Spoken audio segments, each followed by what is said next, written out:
Hello everyone, my name is Vicky, and today I'll be playing The Letter, which is a horror visual novel game. I'm going to be trying something new with this, so let me know if you guys like it. Also too, I know there's that, fan sound in the background. I'm a broke bitch, I can't afford a nice microphone, so, yeah, let's go ahead and start it. Oh, what the fuck was that? The Ermengarde Mansion. It was built for Lord William and Lady Elizabeth Ermengarde, a Luxborn, humble ambassadors of peace and beloved by their people. Both were well known for their compassion and generosity, never failing to extend a helping hand to anyone in need. Under their influence in the walls, what was once a small sleepy village grew to a prosperous and bustling town. Okay. However, the seasons of joy eventually ended when the good nobles perished at the hands of the Great Plague. Their riches and legacy were henceforth passed on to their only children, Lady Charlotte Ermengarde. The mansion has stood since the 1620s, a witness to a very long history of joy and pain. After Lady Charlotte committed suicide, the great house was eventually left uninhabited. And that is when it began. Surrounding villages spoke of seeing and hearing unearthly things, of cries and howls that filled the nights and hearsay of a mysterious woman roaming the hollowed halls aimlessly. People who dared enter its walls were simply never heard from again. Even after 400 years, the stories remain, much like the house itself. Whispers that the once great house, its legend and its curse, still fall upon the villagers' ears. In spite of this, the current owners are convinced that these stories are nothing more than a hoax. With little regard for the truth, they had Briar Realty Corporation place the property back on sale. Like Pandora's box, the secrets that lie inside await to be discovered by brave souls. No matter what happens, take care not to be consumed by the curse. Good luck. True.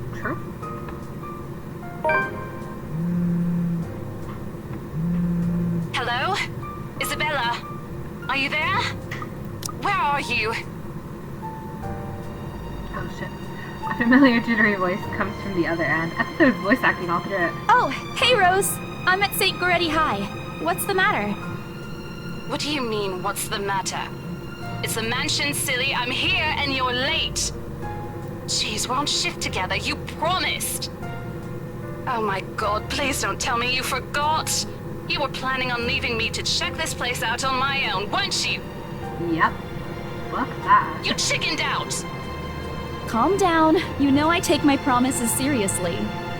I'd like to believe that. So hurry up and get here. This place is huge. A bit too quiet since no one's lived here since, forever, but beautiful nonetheless. Why are you so surprised? This isn't the first time you've been there. I know. I just wish I could live in a place like this. True. Me too, sis. It really takes my breath away.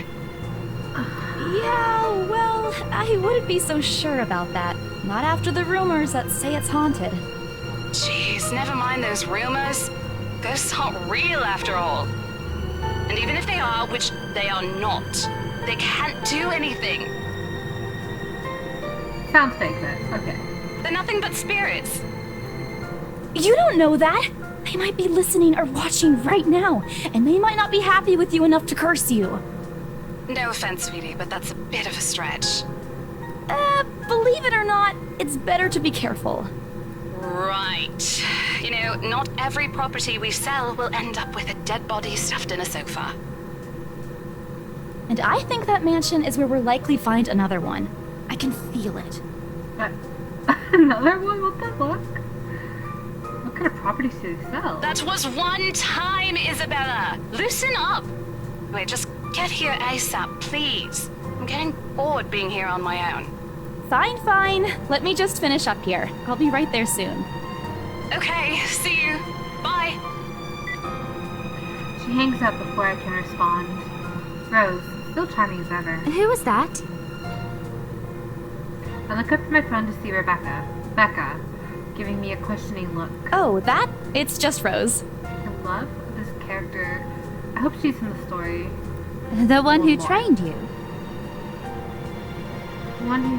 Rose, the one who said who trained you for your job back when you started. Such a cute aesthetic. You're working together again? Just for this property. We've been scoping out that big mansion down Anselm Village after the renovations.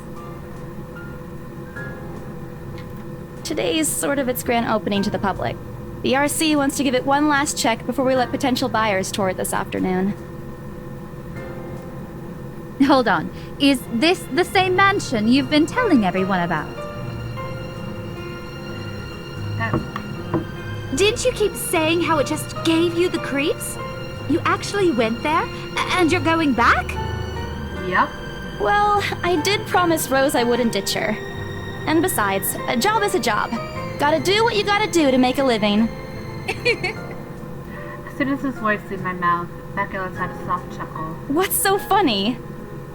Nothing. It's just that I didn't expect you to say that. Coming from you, it sounds so out of character.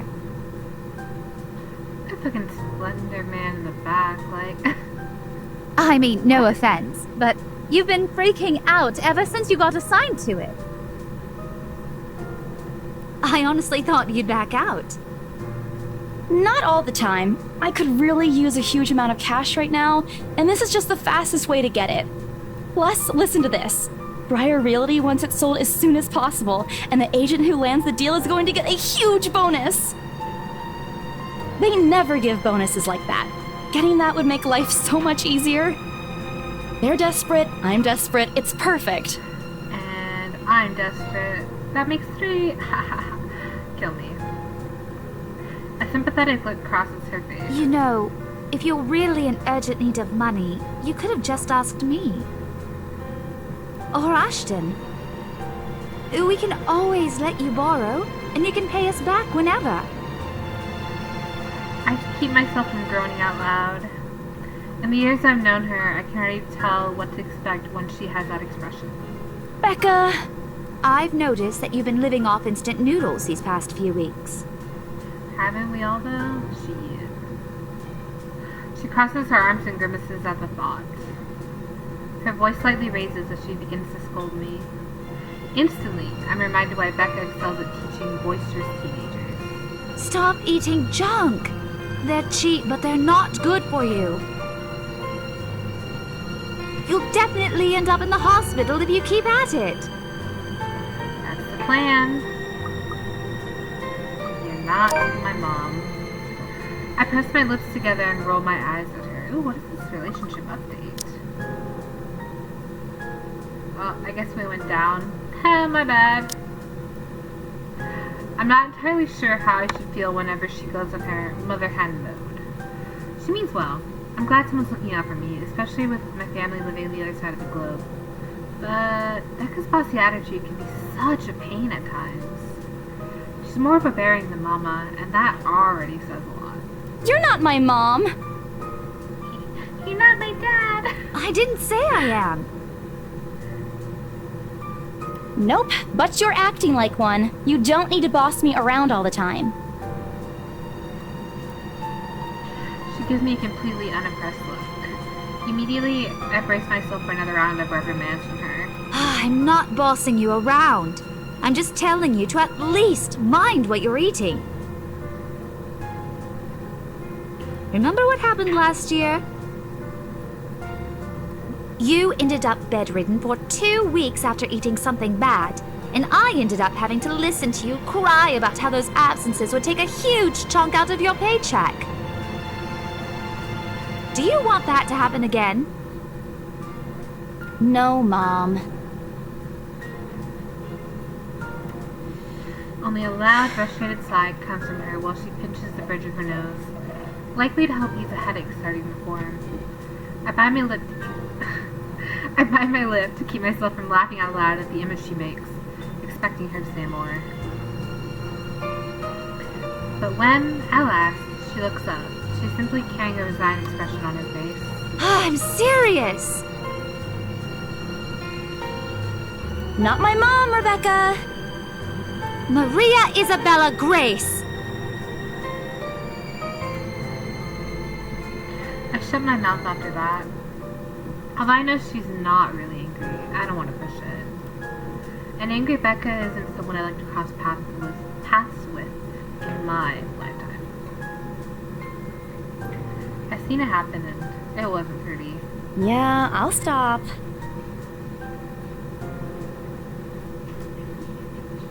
I grumble, but she doesn't seem to care much, only giving me a small acknowledging nod. Good. Look, if you need anything, tell me and I'll help in any way I can. You don't have to do this alone. Thanks, Becca. I really appreciate it, but you don't need to keep babying me. You've been taking care of me since after I moved here. You have to take a break sometime. And before you ask again, no. You know I'm not a fan of borrowing money. And I'm not going to ask you to give me what you earned hard for yourself.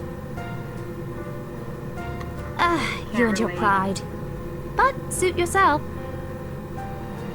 The offer stays on the table, though. A nod in response, only to get her to drop the topic. But I'm pretty certain I will never take that offer. Ever. It has nothing to do with pride. I've simply seen plenty of times how friendships can take a turn for the worse just because of a few unpaid debts.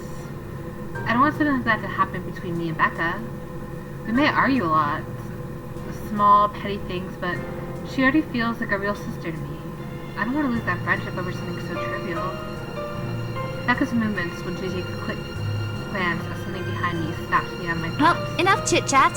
Lunch is ending, and my students will be back any minute. We can catch up later. Good luck with your clients. You better treat us to lunch or something if you get that sale. You bet!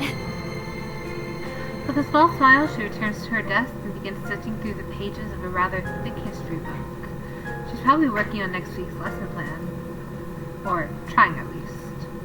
Her eyes are distant, and she doesn't seem too attentive to whatever's on the page. As if she heard my thoughts, Becca starts coughing heavily. Her hand hastily goes to her mouth to stifle the sounds. This is precisely why I followed her here. For someone who makes it a habit of worrying about other people, Becca sure forgets how to take care of herself. Hey, you sure you can manage on your own? I mean, you're still a bit feverish. Hush, dear. Don't you worry about me. I'll just drink some medicine and I'll be right as rain. I level her with a flat look. She's had a cold for a couple of days now, something about the strange weather not agreeing with her lately. And despite my advice to take the week off and rest, I found her apartment empty when I dropped by this morning. She even left the medicine her doctor prescribed. Look who's being stubborn now. You shouldn't even be working right now. Seriously, you big baby. I'll be fine. For now, just go to work and stop making that Rose girl wait for you. I'll call you if I still feel bad. And you can come pick me up if it makes you feel any better. Like, what is her accent? Because the Rose chick's obviously British, right? But she's got like a slight hint of a British accent, and our main chick is like American. So is this the UK? Like, I'm a little confused. Anyone else confused? Just me? Okay. She offers me a reassuring smile, and I can only sigh. Why do I even bother? There's no stopping her when she's decided on something. Defeated, I reach into my bag and pull out the same bottle of medicine she left earlier. She looks at it warily when I place it in front of her. Unfortunately for her, this is the one thing I'm not letting her have her way. All right, but don't forget what the doctor said. Drink this on time. I'll see you later, okay? There's a amused gleam in her eye when she shifts them back to me. Look who's playing the mother hen now. Rebecca! Okay. I won't tease anymore. Or will she? I'll make sure to drink it, Mom. Before I can retort, she casts another look at the clock. I take that as a sign to finally end the conversation and my short visit. With a small wave, I leave her alone to the classroom and her thoughts. This is really cute. Sorry, I'm reading all the names of the things. It's really cute. I hail a passing taxi to take me to the property as soon as I leave the school grounds. The mansion is some ways out in the countryside, but I don't have trouble giving the driver directions. Apparently, everyone in Luxbourne City knows of it, including every bit of rumor surrounding the place. fact, just mentioning the name is enough for locals to give you a cautious, sidelong glances. I learned that the hard way the first time I commuted there, and it only boosted my belief that there's something more to the house. Even the news of it being renovated and placed back on the market has caused quite a stir. Thankfully, it died down a few weeks later. The place would have become a lot harder to sell otherwise. I avert my eyes from the window once the buildings shrink in the distance. We get a glimpse of the countryside soon, although a quick glance at my watch tells me we're still a few minutes away from our destination. Might as well get some work done. Rose did ask me to review the mansion's documents. I already looked them over last night, but you never know when things may go wrong. Life has ways of messing things up like that. Halfway through reading the papers, my phone rings again. I pick it up without looking, immediately tucking it between my ear and shoulder. It's probably just Rose again anyway. Rose?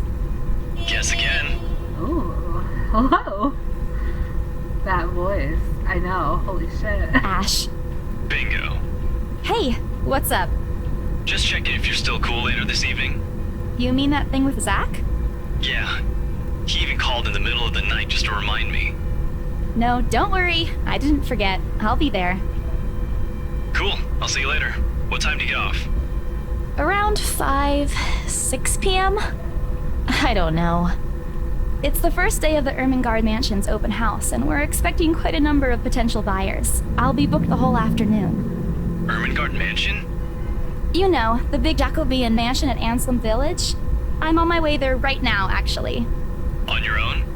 Yeah, well, Rose is already there, but yeah. Okay, but like, he's American, so where are we? You know? I know, it's a fake city, I'm being too picky, but like, I just want to know, man. I see. Looks like the scaredy cat finally toughened up. Shut up! Ash chuckles, and I can't help but roll my eyes upon hearing it. I'll see you later. Drop me a call when you're done. I'll see if I can pick you up. You can pick me up any day of the week, Daddy. Whatever. Bye. Stupid asshole, always teasing me whenever he sees a chance. I'll show him who's tough. It takes a few more minutes until I finally reach the infamous mansion. Infamous. I have to admit it, the entire property does look wonderful from the outside. Yet, despite all of this, it does nothing to hide that something is just wrong.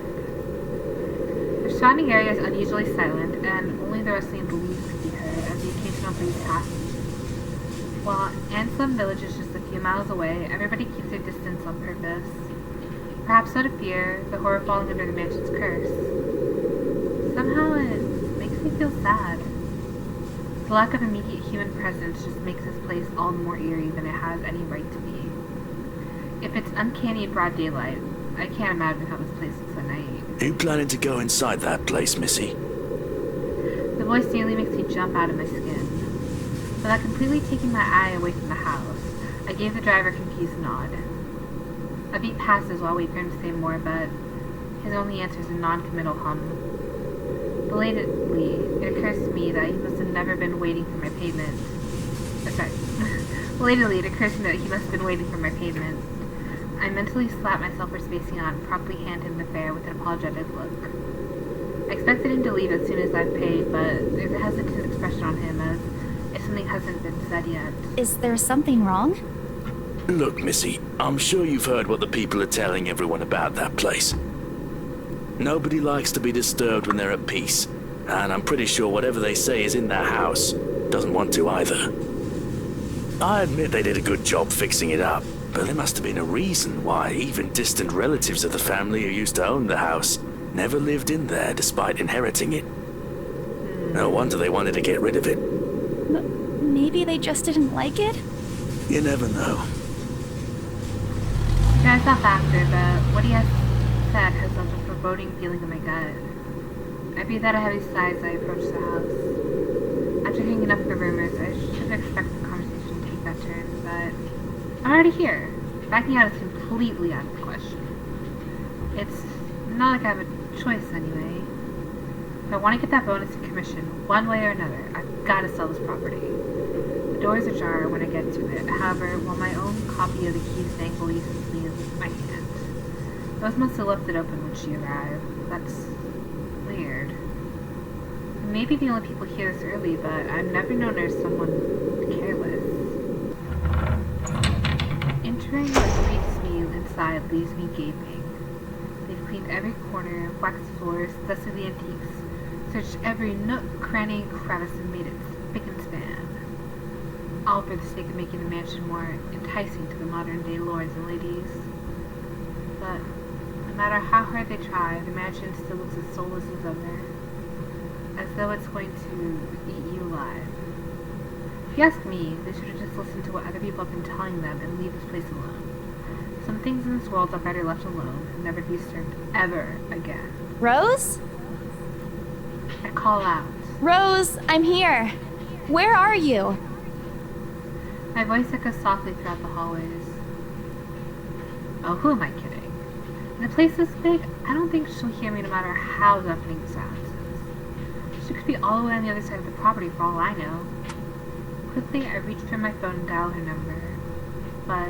The number you have dialed has not been recognized. Please check and try again. What do you mean, has not been recognized? We were just talking a while ago. It's not like she was eaten by the house, right?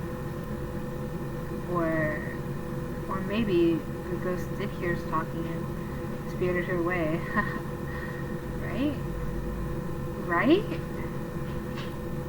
No, Isabella, don't be ridiculous. She probably just wandered deeper into the house and lost signal or something. I dialed her number again, hoping the call would connect this time. The number you have dialed has not been recognized. Please check and try again. But to no avail. Oh boy.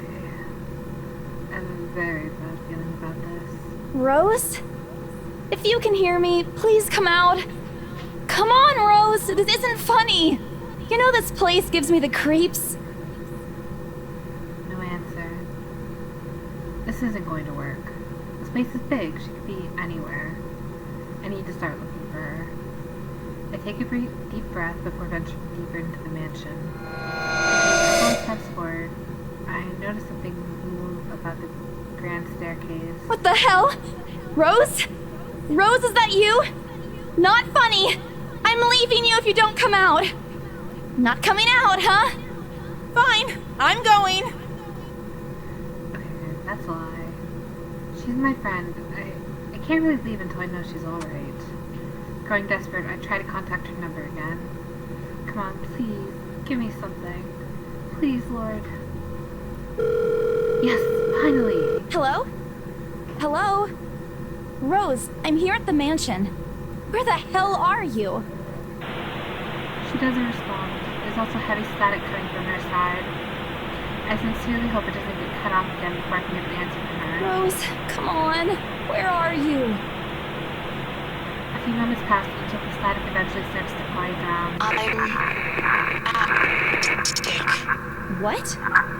The attic? Why? Crap!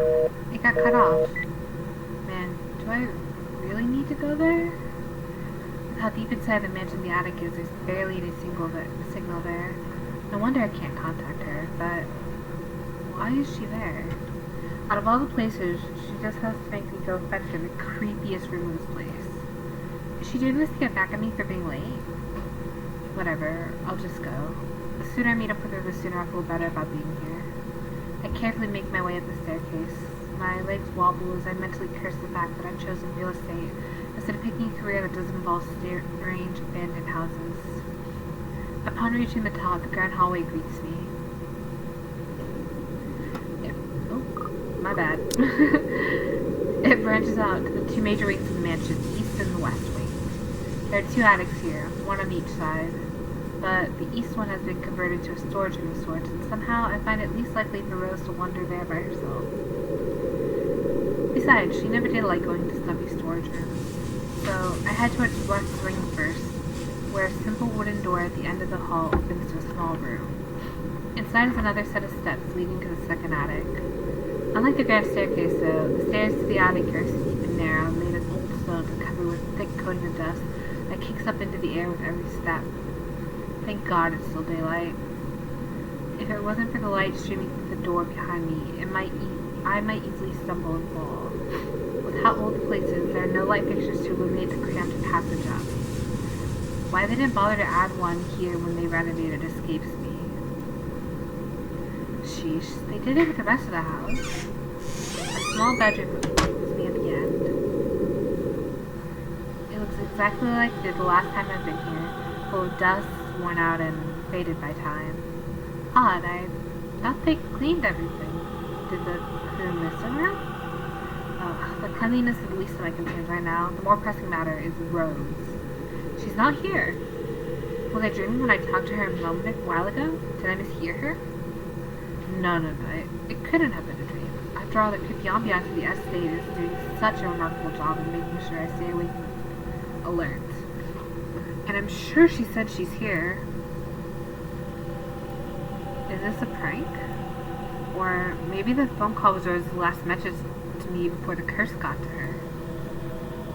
Shut up, brain. You're not helping. Go make this scarier than it already is. But if she's not here, then where is she? That did not sound good. What the hell was that? That's it. I can't do this anymore. I'm leaving. You must have angered the spirits living here. I knew disturbing this mansion was a bad idea right from the start. But nobody listened. You fucking realistic, they said. You think I'm cuckoo because I believe in curses and ghosts and all that. Me and my outlandish backwater country beliefs. I've always tried to be a model employee, but not this time. No. I'm turning back for the sake of my sanity. Briar Realty can find another agent who is more fucking realistic to tour people around this haunted house. Before leaving, I take one last look at the gloomy old room, just to check. Huh? What's this? My worries about Rose's whereabouts must have caused me to miss it when I first entered the room. But there's clearly something on the floor. It looks like... A letter? Lying on the ground just a couple inches from my feet. Out of sheer curiosity, I lean down and pick it up. Strange. I don't recall seeing this the last time I was here. A few days back, me and a few other agents inspected this mansion to prepare for today. I had been the last to look inside the attic and leave, but this certainly hadn't been here before. Someone must have left it in the room since then. Did Rose leave this for me? Was she here a while ago? Couldn't have missed her though, could I? There's only one set of stairs leading to the attic. This letter isn't exactly in pristine condition. In fact, it looks rather ancient. The paper's so thin and rough, I'm worried it'll fall apart if I so much as touch it. But with great care, I open it, and what I read shakes me to my core. What? Oh my god. Nothing but the words "help me" fills the pages, all of it strangely written with a crimson shaded pen. Or blood. I gulp. The same phrase just goes on and on until...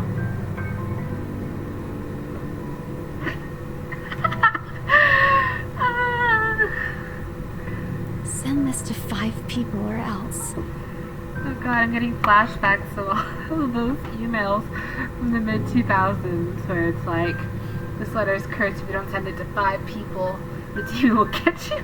Or else what? Or else what? That's great, that's...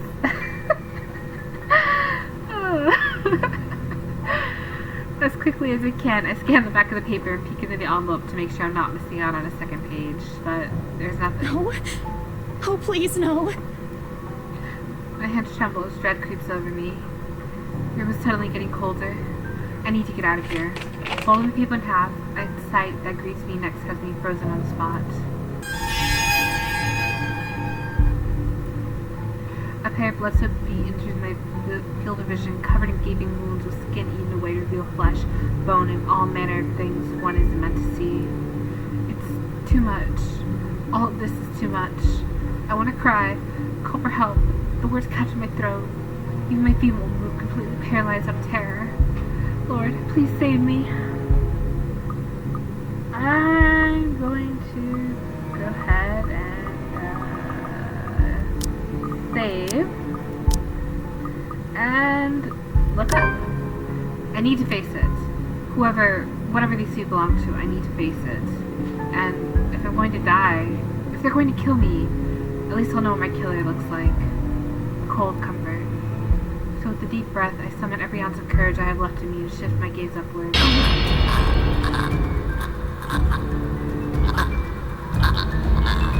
Yeah? Please, don't hurt me!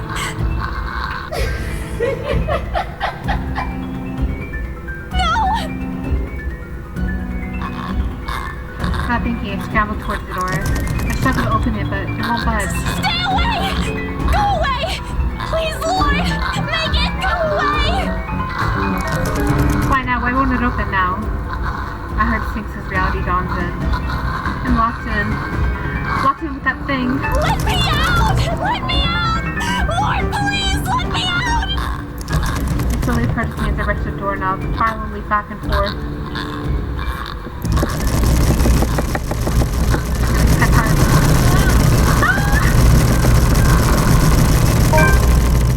Hey! We did it, boys! Yes! The door finally swings open and I couldn't have been happier. Wasting no time, I leap out the door and don't look back. My feet pound against the floor in rhythm with a loud, fast beating of my heart. By the time I run past the hallway and find myself atop the grand staircase, my chest feels so tight like it's going to burst. But that's nothing compared to the feeling of hope the sight of the exit gives me. Racing down the stairs, a breathy laugh escapes me and my shoes slips and I find myself falling until my back hits the ground and pain racks my body. My head goes fuzzy and the vision dims as I fight to stay conscious. No. Go away. The last thing I see are his feet before all I know is darkness. A buzz breaks the silence. I start to ruse, pulled into consciousness against my own will. I've never felt this tired before.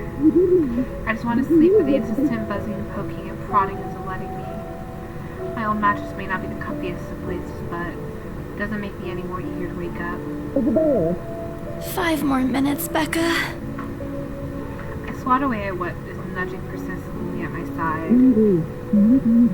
Come on. Can't I just get a few extra minutes of sleep today? I promise I'll work hard once I'm up. A hand lightly taps my cheek and something cold is suddenly being pressed at the back of my head. The icy sensation slowly spreads throughout the area and can mean uncomfortable feeling. Angela, is she alright? Isabella? Isabella? Gosh, can you hear me? Isabella? The fog immediately lifts my mind the moment I recognize the voice and my eyes snap open. There looking down at me is Rose. Okay, I'm gonna save this real quick because, right, I feel like I want to see what happens if you do the other options. So I have that saved. So I'm gonna load this game file. Close eyes and pray. I shut my eyes tight, muttering fervent prayers under my breath. Our Father, who art in heaven, hallowed be thy name. Prayers taught to me as a child when my mama and my papa spat endlessly through my teeth. Because God, oh God, if you have listened to any of my prayers, please listen to this one. And if God doesn't listen, then at least I won't see the thing that kills me. A cold comfort. I wait. And I wait some more. When nothing happens, I dare to take a peek. Only to find the ghost, the thing, whatever it is, gone. Relief washes over me as I shakily get up to my feet and back away towards the door. Pressing it open, I slip out without a second thought and make a run for it, down the stairs and onto the hallway. I take a look back to make sure it isn't behind me. Any other person might have stopped, dismissed it as a trick of light and an overactive imagination, but I'm not taking any chances. I'm not giving that thing another chance to catch me off guard. I don't think I'll feel safe until I get out of here. Whatever that is, every warning bell in my mind is telling me that it's going to jump out at any moment and get me while I'm still in this place. I told them! I freaking told them! Oh man, oh man, oh man! Racing down the stairs, a breathy laugh escapes me and my shoe slips and I find myself falling until my back hits the ground and pain racks my body.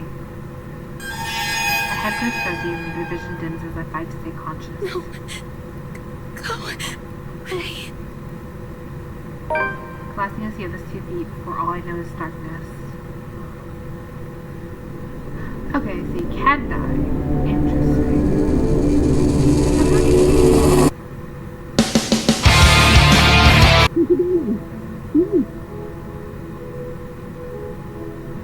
What? Oh, hold on, wait. Wait. Let's go ahead and skip this. Right? We're skipping. So what is that song then?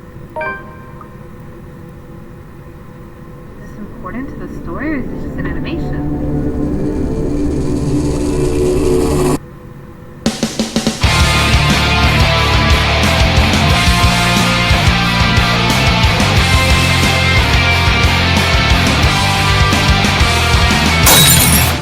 Write off your loss, send letters goodbye.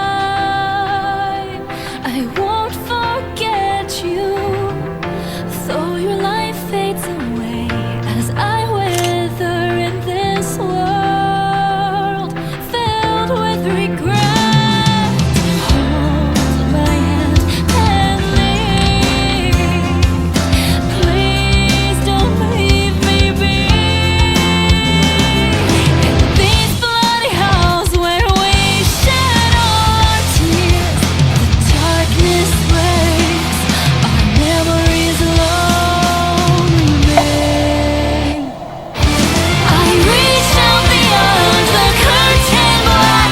I'm in too deep, so this letter I write. I want to be free, together by your side.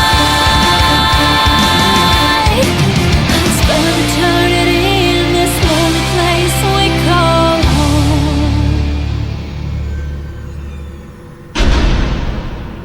Okay.